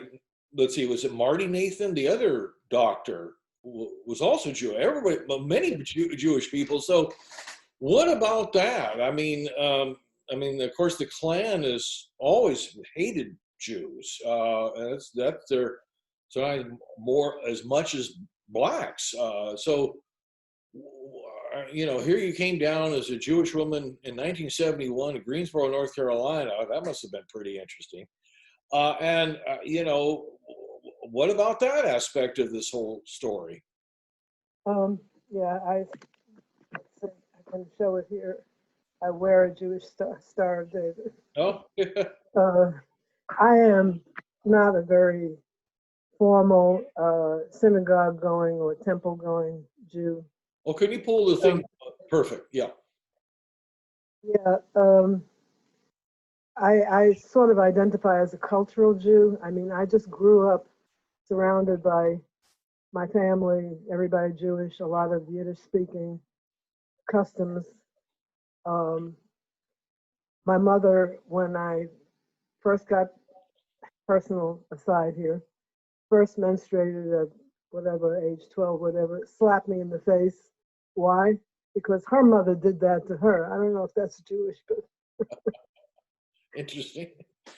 Well, no, you know, I mean, if I were to say, I've gone to some incredible services at Faith Community Church when Nelson, it's still today incredible with Wesley Morris, incredible when Nelson was preaching there too, a few years ago.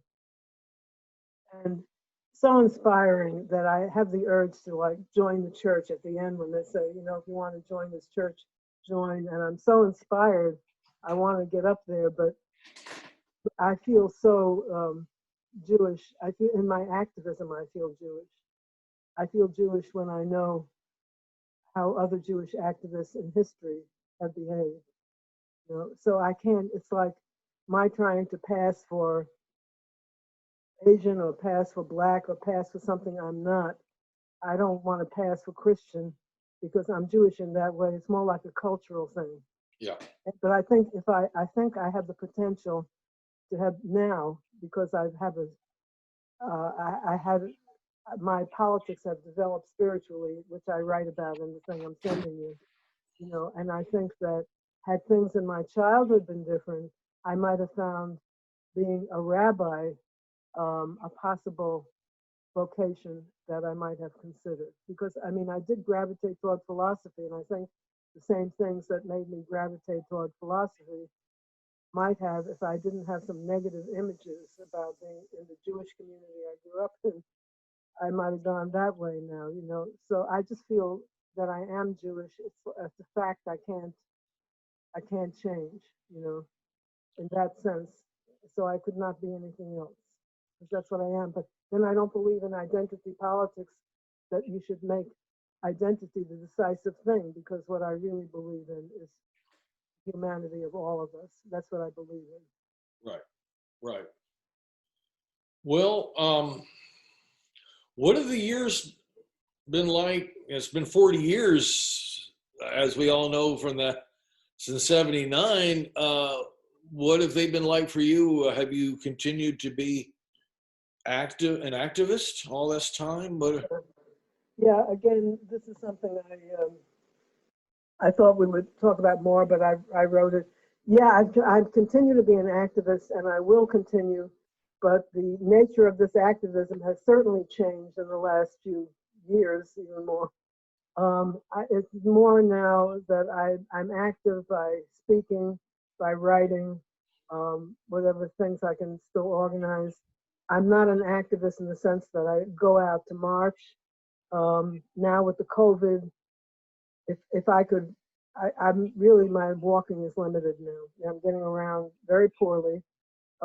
If I could get around better, and if the COVID weren't going on, I'd be one of the people in front of the house of that creep LaJoy who was trying to take down the post office.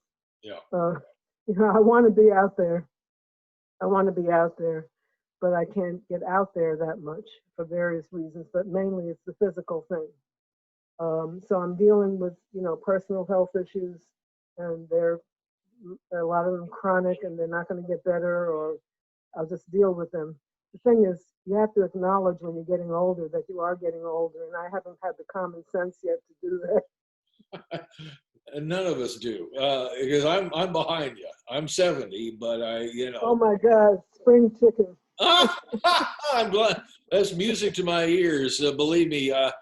Listen, you know, I mean, we all know about how things start aching, and that's part of it.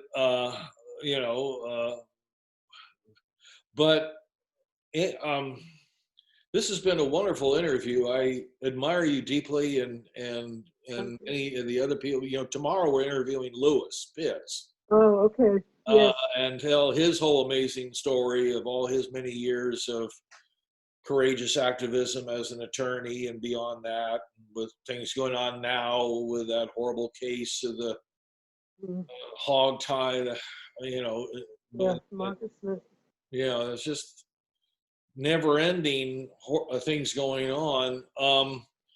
I think, one encouraging thing is you've alluded to all the huge marches and demonstrations this summer over George Floyd, and they say that more people demonstrated, around 25 million across the country over those weeks than ever before. What would you say to a young activist, Black or white or of whatever? There's so many different things going on, whether it's in terms of gay rights or Native American, the environmental movement, because we're obviously facing a huge problem of climate change, which is almost bigger than anything else in a way. It threatens our existence. What would you want to say to young people or any people about keeping up the fight? We need. I think we all could use some cheerleading. Yeah, well, I like what I like John Lewis's thing about make trouble, you know, good trouble. I think young people, they're going to find a way. I hope they can borrow and take over some of the ways we did it, because even though we made plenty of mistakes, we did a lot of things right. So I hope that that's one reason Lewis and I wrote that article. We want to have an impact on the young activists. Um, you know, when people respond to the oppression and the repression that's happening, and the reason you can't, I don't know, you know, you're asking me a question now that you can write a dissertation on. So the young people, they don't have to hear from me that they should keep on, because they already have that. When you're young and you're idealistic, you know, and you think you're going to change things, well, yeah, you are going to change things if you just set about doing it. You know, that's not an illusion. So to just maintain that hope and learn from the old people, learn from their mistakes as well as all the things they did right. I really love being around young people. And now, one thing, I don't speak all that much, but I did maybe a fair amount of it over the years. And I love just telling my story and seeing the eagerness. They're wanting to learn. They're asking good questions. You know, they don't need the coaching, but they do need some of the lessons about the struggle, about how things may seem this way, but a lot of struggle tells you that it's more likely it's going to be that way. I mean, they need to take cues and take the lessons from older people who've been through things, but they also don't need the permission or anything from us, because they are automatically going to respond to repression as people do. So I love them and I love to be with them, but I really don't have any consolidated advice for them. All right.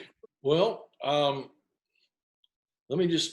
had 48 questions here, and I haven't read through them. I spent many hours coming up, but I think we covered, we could go on for a long time about all the ins and outs of what happened. But I think you've covered it very well in terms of of course, the main thing being the November 3rd, 79, but you obviously had a lot of very important experiences before and since. For me, certainly the camaraderie and solidarity that you have with people like Lewis and many other people, and Nelson and Joyce, are what sustain you as a, and I think that's probably the key thing. So with that said, I want to thank you for doing this, and this archive will go up sometime in mid-October, meaning that the library at UNCG, we will have 15 interviews that we're starting with, including the ones the students did last year with people like Willina and a number of people. So thank you so much for sharing your story with us. You're welcome, Matt, and thank you for, thinking of doing this and even taking my initial slight resistance to it, not being deterred by that. But I do wish the 8-page reflection that I wrote does touch on some things we didn't really bring out that much. So I will send you that as an attachment, and particularly in the last couple of pages, if you have any response and any comments at all for me, that would be appreciated. I also, because I'm part of it, I mentioned UNCG and plans I have now. So if you have any commentary on that or anything else in that, please let me know. And if you can use that certainly use it along with this, however you use this. Well, I think that's very important in terms of materials that the library does have in regards to the civil rights movement and various other movements for this for this project and other projects. So, these doing oral or visual history is incredibly important, but they're also, photographs, other forms of that help maintain these stories that happened that are very important for us to think about and to ponder. Yeah. Well, thank you. I mean, with your interest in this, there are things going on we couldn't even touch on, like a November 3rd curriculum now, but for the public schools, for the elementary schools. So there's a lot going on, and what you're doing now with this project will eventually maybe find its home too, and even on the elementary school level, if that becomes part of a curriculum. We've already done some work. I'm helping people who are the main people who are doing it, but I'm cooperating with that because I see that maybe we can make educational resources about this more available, because I think it can be helpful to what's going on today. What's going on today is unprecedented, like you said right from the beginning, and we can certainly use all the help we can get to deal with it. Yeah. Okay. Thank you. Thank you for doing this. Thank you. Okay. I do appreciate it. All right. Take care. Bye-bye. You too. Take care. Bye-bye.